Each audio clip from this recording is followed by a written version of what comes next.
Hello दोस्तों, नमस्ते, प्रणाम। किशन बानी लो आप लोग। हम तो आशा करते हैं आप लोग बहुत अच्छा हो। आज हम आप लोग के एक बहुत ही चुटकुला सा मजाकिया नाचे के गीत सुनाता नहीं। आप लोग के किस लग कमेंट कर लो।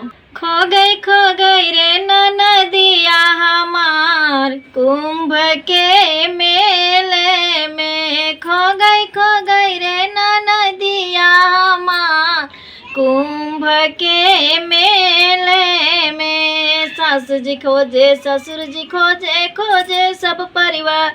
हाँ हाँ, खोजे सब परिवार।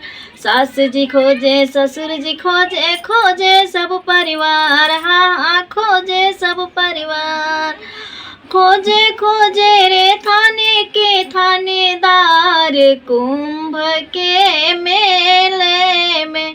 खोजे खोजे रे थाने के थानेदार कुंभ के मेले में। खो गई रे नदिया हमार कुंभ के मेले में। जेठ जी खोजे, जेठनी जी खोजे, खोजे सब परिवार। हाँ हाँ, खोजे सब परिवार।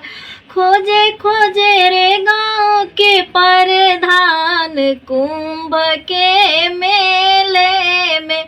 खो गई रे नदिया हमारे कुंभ के